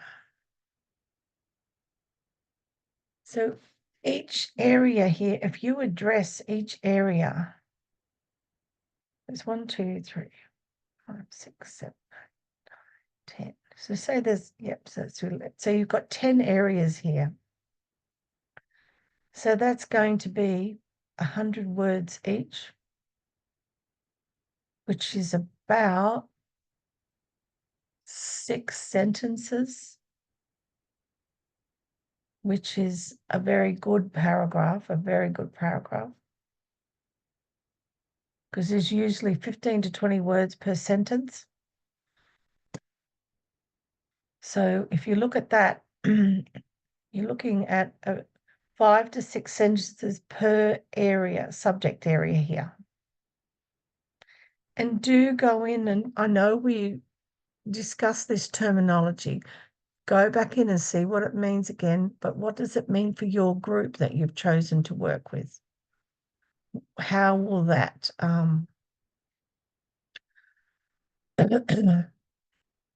I'll get back to the trainer stuff in a minute, how to make an appointment. And this is where it'd be really good to bounce off these ideas with somebody else.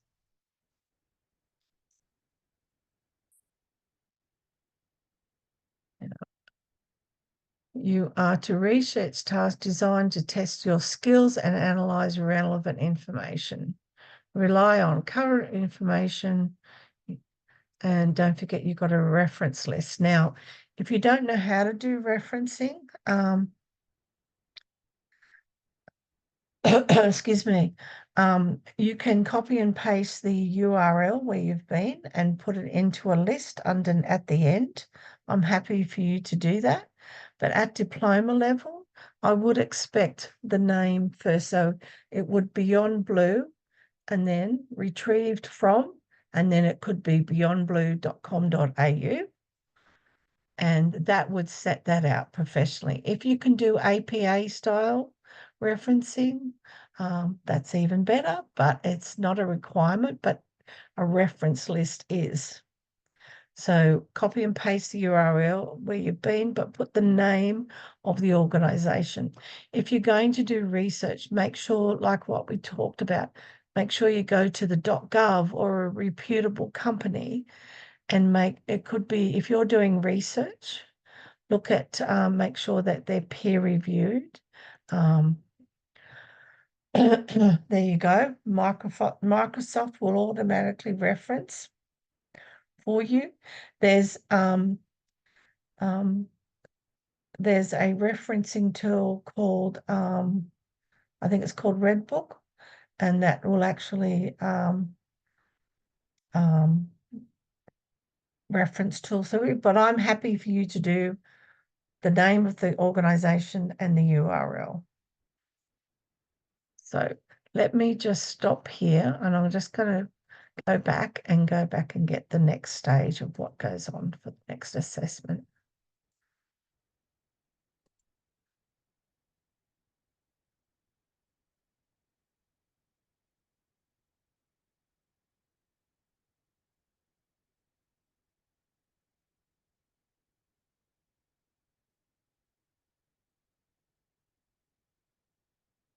All right. So this is part 3.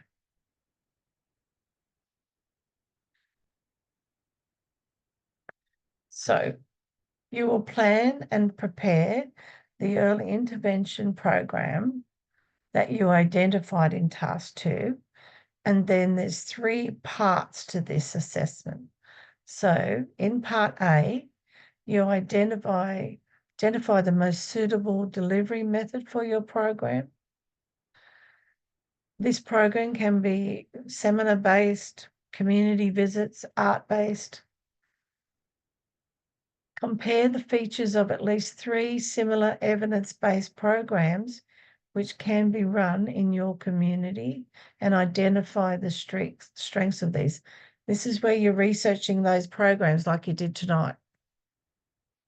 Investigate the current preventative healthcare perspectives and identify the specialist skills required to run a program. And create, structure, and document a program plan in response to the goals and objectives. And here you will see what you required in part B. Part C, you have an evaluation plan to support your program. Feedback, how are you going to create feedback? What sort of tool will you use for feedback? And who are the key stakeholders in your program? So if it's just per se for aging population, you'll have key stakeholders that could be the local community centre, the local aged care facility. It could be a community awareness group, and healthy promotions for older people. So they all become stakeholders. So in part A, identify the delivery method for a program and compare the features to 3 others. This takes time. Don't rush this. You can have extra time if you need it. And I think printing this out might help, so you can sit there and go, I've gone through this, I've gone through this. And this will take you time. This is quite complex in the requirements of what it wants you to do. And this is why I'm suggesting, I'm happy for you to do it with a partner if you have a study partner. And if not, reaching out for support. I'm just going to stop share here.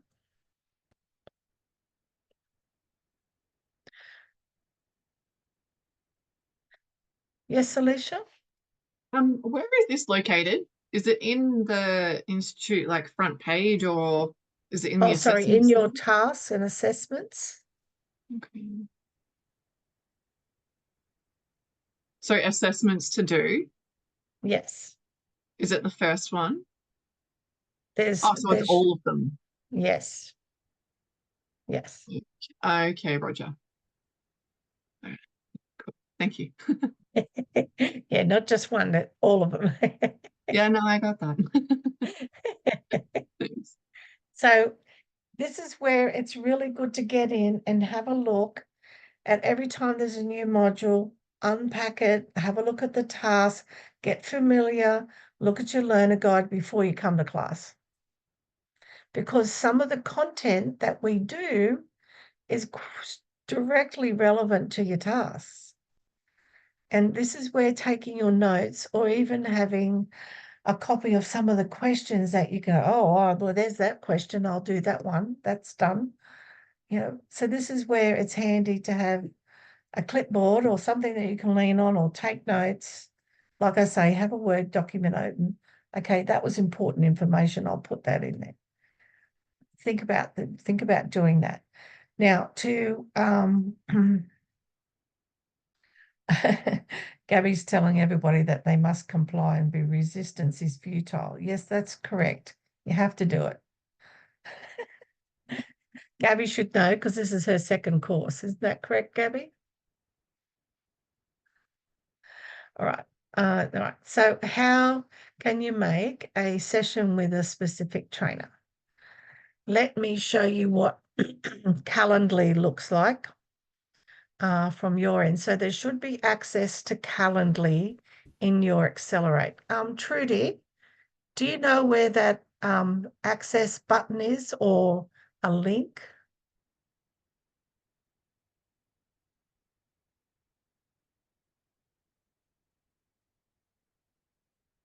You haven't got your mic on, Trudy.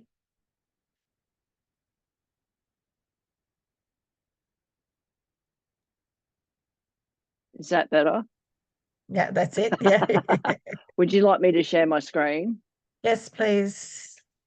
No worries.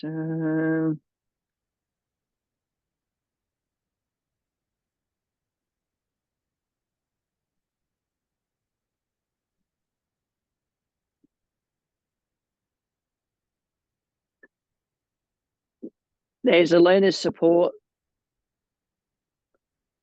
just down here. And there's a link and it's got the trainer bookings. And you just click on that. Yeah. Yeah, and I'm there now. Go to July. There's not much in July.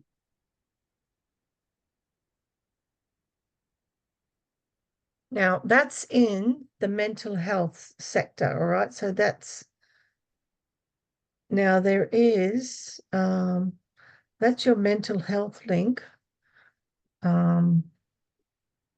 But also too, okay, You can stop sharing. Thanks, Trudy. I'm No just worries. going to show everybody something else as well. All right, so let me just go and bring this up.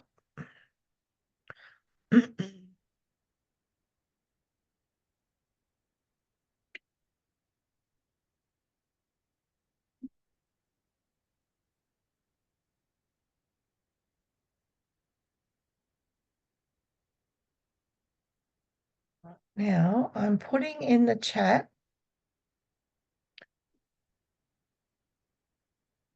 the Calendly link for trainers. And for those at home, it is calendly.com trainer bookings. That is the address. Now let me share my screen and I will show you what this looks like.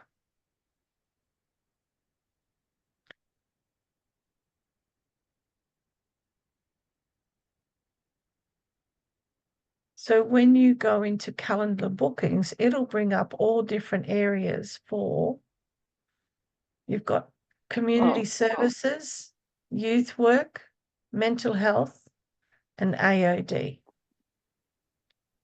You probably won't see the trainer pictures on them, but if you look for one that's got 30-minute booking or mental health or ComServes, you can go in and have a look at their booking page. So for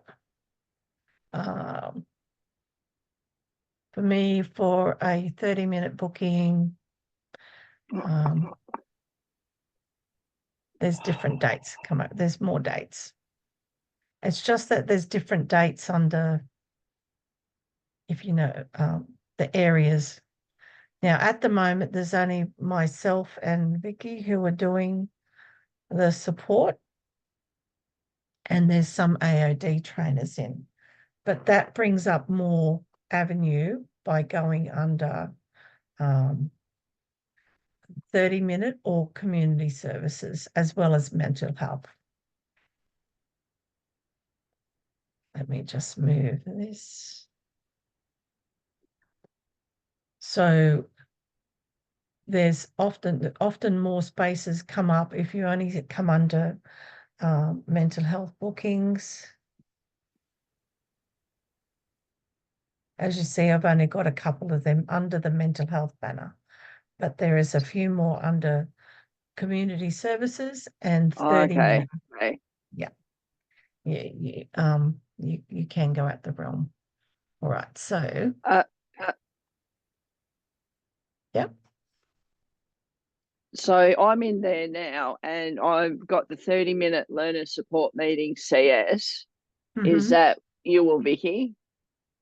Tell me what day and I'll tell you. Wednesday the 3rd. Yeah, of no July. Wednesdays for me. A Tuesday the 9th. Okay, let me tell you. Or I've just got this all wrong. Got it all muddled up or something.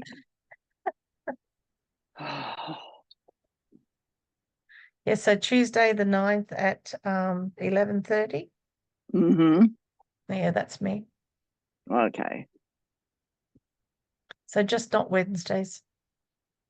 Okay, because yeah. The other simplest way to do it, if you want a session directly with me, email me. Okay. And I will negotiate with you a time. All right. Okay. If you need urgent support and you just want, because there will be more trainers coming in during the day, so there'll be more access to support. Use that calendly.com trainer bookings. And if you just wanted somebody to unpack a task for you, if you're wanting specifically work with me, email me, and then I can send you a Calendly link. Go from there. But when you're generally doing work and you just look, I just need somebody to unpack that, get on and make an appointment. There will be other trainers coming in, so more access more constant access, more access for you to be able to sort through what you need to do and keep moving forward. I'm also Yes. happy for you to email me a question. Look, I've started this. This is what I've got so far. Am I on the right track? I'm happy to look at that for you as well. Okay, so let me just finish up tonight and press stop record, and we'll answer a few more questions there.